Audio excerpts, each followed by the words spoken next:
The Book of Numbers, chapter 12. Then Miriam and Aaron spoke against Moses because of the Ethiopian woman whom he had married, for he had married an Ethiopian woman. So they said, Has the Lord indeed spoken only through Moses? Has he not spoken through us also? And the Lord heard it. Now the man Moses was very humble, more than all men who are on the face of the earth. Suddenly the Lord said to Moses, Aaron, and Miriam, Come out, you three, to the tabernacle of meeting. So the three came out. Then the Lord came down in the pillar of cloud and stood in the door of the tabernacle, and called Aaron and Miriam, and they both went forward. Then he said, Hear now my words. If there is a prophet among you, I, the Lord, make myself known to him in a vision. I speak to him in a dream. Not so with my servant Moses. He is faithful in all my house. I speak with him face to face, even plainly, and not in dark sayings. And he sees the form of the Lord. Why then were you not afraid to speak against my servant Moses? So the anger of the Lord was aroused against him, and he departed. And when the cloud departed from above the tabernacle, suddenly Miriam became leprous, as white as snow. Then Aaron turned toward Miriam, and there she was, a leper. So Aaron said to Moses, O my Lord, please do not lay this sin on us, in which we have done foolishly, and in which we have sinned. Please do not let her be as one dead, whose flesh is half consumed when he comes out of his mother's womb. So Moses cried out to the Lord, saying, Please heal her, O God, I pray. Then the Lord said to Moses, If her father had but spit in her face, would she not be shamed 7 days? Let her be shut out of the camp 7 days, and afterward she may be received again. So Miriam was shut out of the camp 7 days, and the people did not journey till Miriam was brought in again. And afterward the people moved from Hazeroth, and camped in the wilderness of Paran.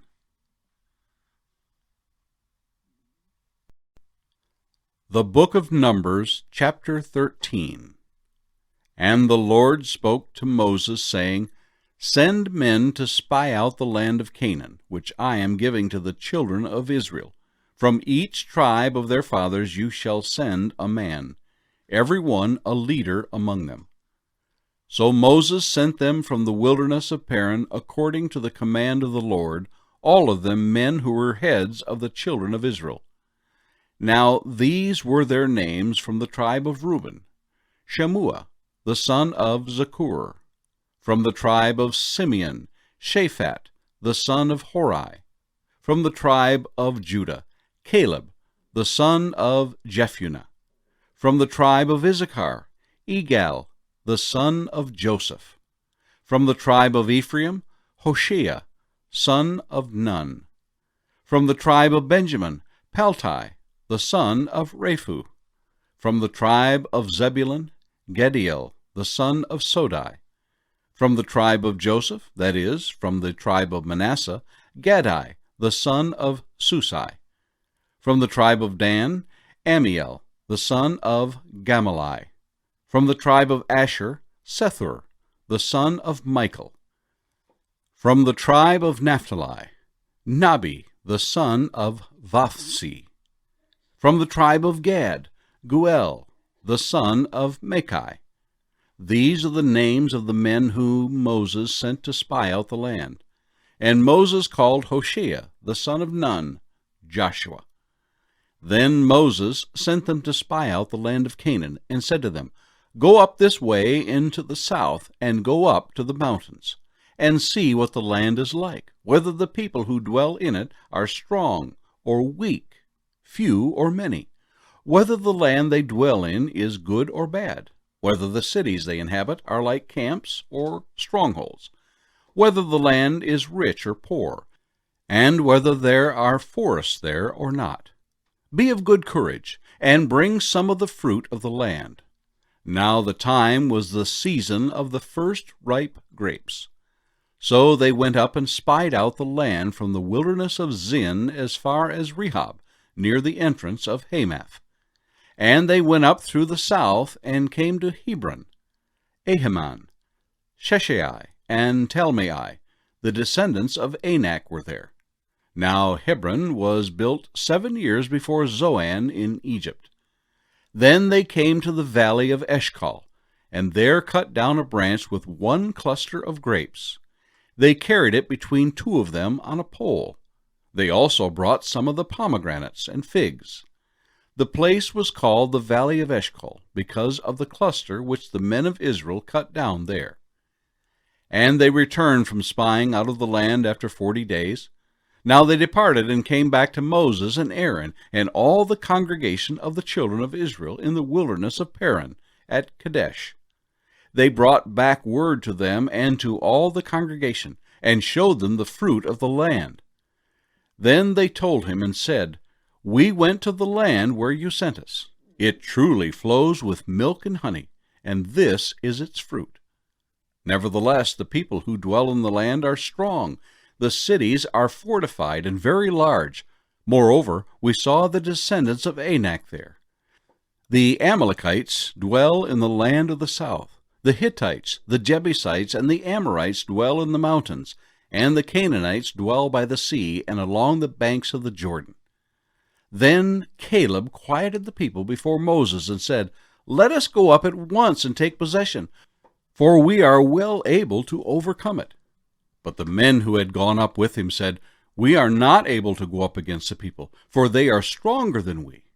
And they gave the children of Israel a bad report of the land which they had spied out, saying, "The land through which we have gone as spies is a land that devours its inhabitants, and all the people whom we saw in it are men of great stature. There we saw the giants. The descendants of Anak came from the giants, and we were like grasshoppers in our own sight, and so we were in their sight." The Gospel of Luke, chapter 22. Now the feast of unleavened bread drew near, which is called Passover. And the chief priests and the scribes sought how they might kill him, for they feared the people. Then Satan entered Judas, surnamed Iscariot, who was numbered among the 12.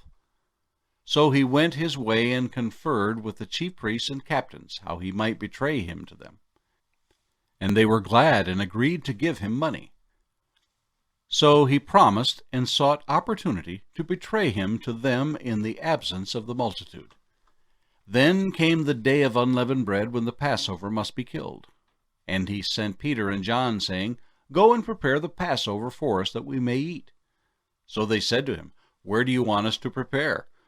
And he said to them, "Behold, when you have entered the city, a man will meet you carrying a pitcher of water. Follow him into the house which he enters.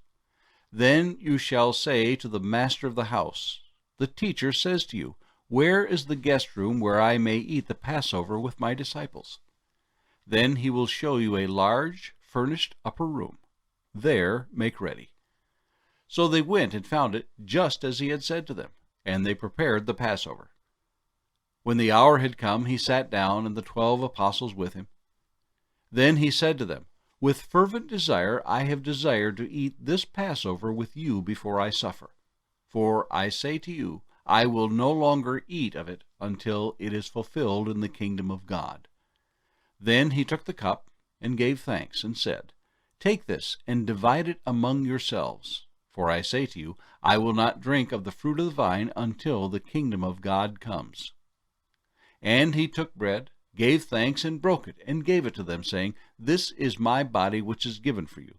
Do this in remembrance of me." Likewise, he also took the cup after supper, saying, "This cup is the new covenant in my blood, which is shed for you. But behold, the hand of my betrayer is with me on the table.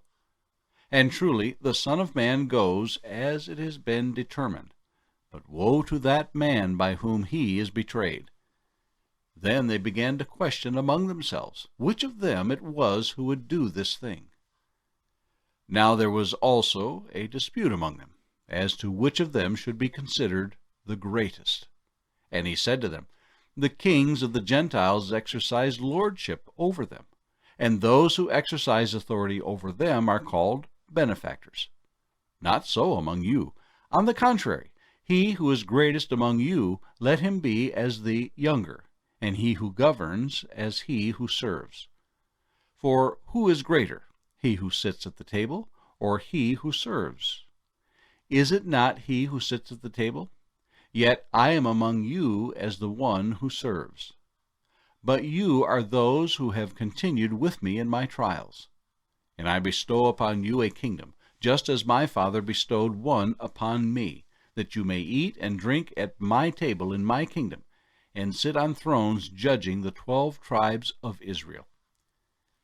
And the Lord said, Simon, Simon, indeed Satan has asked for you, that he may sift you as wheat.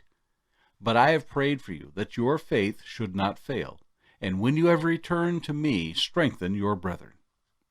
But he said to him, Lord, I am ready to go with you, both to prison and to death.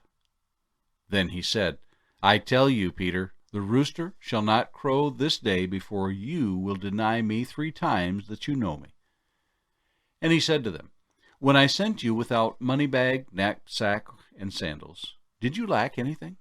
They said, Nothing.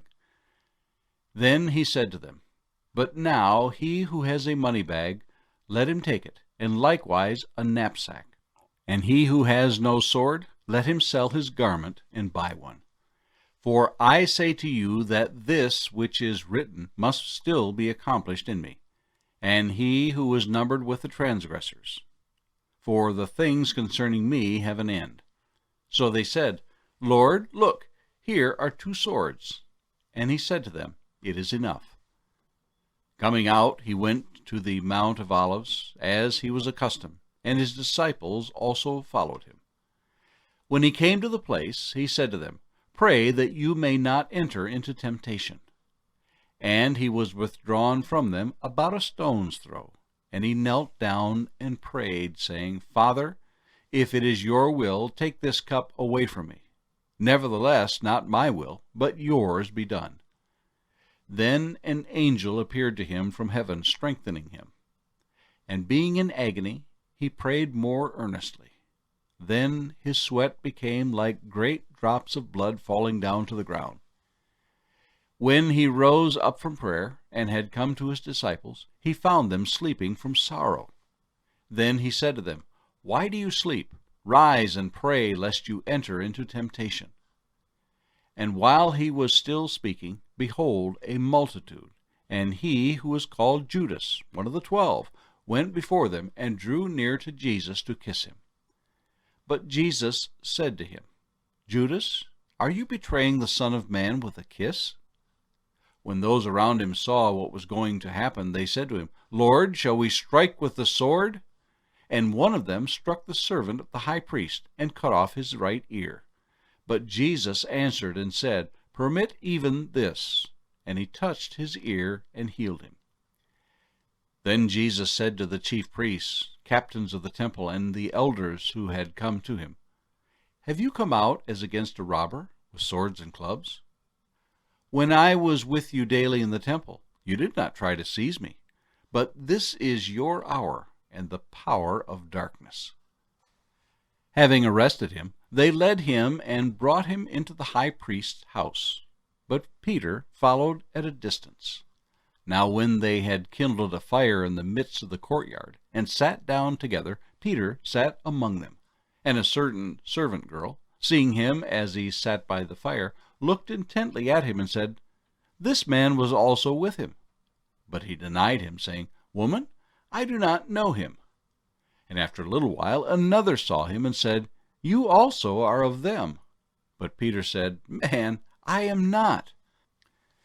Then, after about an hour had passed, another confidently affirmed, saying, Surely this fellow also was with him, for he is a Galilean. But Peter said, Man, I do not know what you are saying. Immediately, while he was still speaking, the rooster crowed. And the Lord turned and looked at Peter. Then Peter remembered the word of the Lord, how he had said to him, Before the rooster crows, you will deny me 3 times. So Peter went out and wept bitterly. Now the men who held Jesus mocked him and beat him. And having blindfolded him, they struck him on the face and asked him, saying, Prophesy, who is the one who struck you? And many other things they blasphemously spoke against him. As soon as it was day, the elders of the people, both chief priests and scribes, came together and led him into their council, saying, If you are the Christ, tell us. But he said to them, If I tell you, you will by no means believe. And if I also ask you, you will by no means answer me or let me go. Hereafter the Son of Man will sit on the right hand of the power of God. Then they all said, Are you then the Son of God? So he said to them, You rightly say that I am. And they said, What further testimony do we need? For we have heard it ourselves from his own mouth. Psalm 66. To the chief musician, a song, a psalm. Make a joyful shout to God, all the earth. Sing out the honor of his name. Make his praise glorious. Say to God, How awesome are your works! Through the greatness of your power your enemies shall submit themselves to you. All the earth shall worship you and sing praises to you. They shall sing praises to your name. Selah. Come and see the works of God. He is awesome in his doing toward the sons of men. He turned the sea into dry land. They went through the river on foot. There we will rejoice in him. He rules by his power forever. His eyes observe the nations. Do not let the rebellious exalt themselves. Selah. Oh, bless our God, you peoples, and make the voice of his praise to be heard, who keeps our soul among the living, and does not allow our feet to be moved. For you, O God, have tested us. You have refined us as silver is refined. You brought us into the net. You laid affliction on our backs. You have caused men to ride over our heads. We went through fire and through water, but you brought us out to rich fulfillment. I will go into your house with burnt offerings. I will pay you my vows, which my lips have uttered, and my mouth has spoken when I was in trouble. I will offer you burnt sacrifices of fat animals. With the sweet aroma of rams I will offer bulls with goats. Selah. Come and hear, all you who fear God, and I will declare what he has done for my soul. I cried to him with my mouth, and he was extolled with my tongue. If I regard iniquity in my heart, the Lord will not hear. But certainly God has heard me. He has attended to the voice of my prayer. Blessed be God, who has not turned away my prayer, nor his mercy from me.